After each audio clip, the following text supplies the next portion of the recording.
Grâce à cette excellente animation de Monsieur Walter Fent, nous pouvons visualiser trois graphes, x en fonction du temps, v en fonction du temps et a en fonction du temps. Nous avons réglé la vitesse initiale à 0 m par seconde.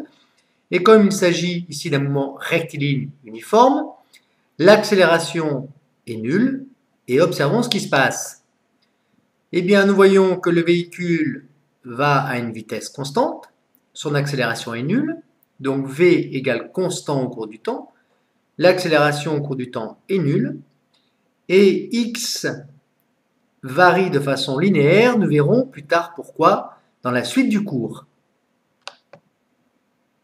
Bien alors, on a observé les graphes, on a vu que x au cours du temps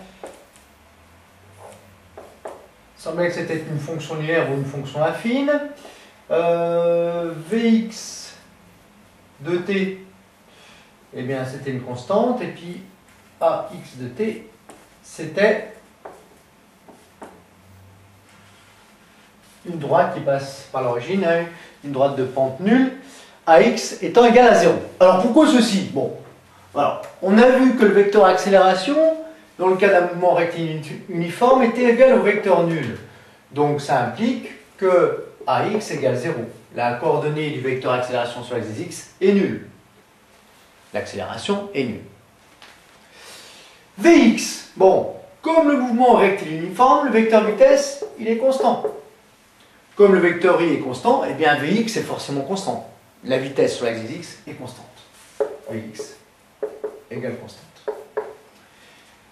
Il reste OM égale x fois i, vecteur OM, m étant le centre d'inertie de la voiture qui est un mouvement rectiligne uniforme. Pourquoi x varie de façon linéaire par rapport au temps? Eh bien, on sait que Vx, vitesse sur l'axe des x, c'est une petite variation d'abscisse dx sur une petite variation de temps. Autrement dit, Vx, c'est la dérivée de x par rapport au temps. C'est donc en mètres par seconde. Bon, si Vx, c'est dx sur dt, c'est une constante, par exemple, allez, on prend un exemple, 3 mètres seconde moins 1. Qu'est-ce que ça implique? Eh bien, la dérivée de x par rapport au temps vaut 3.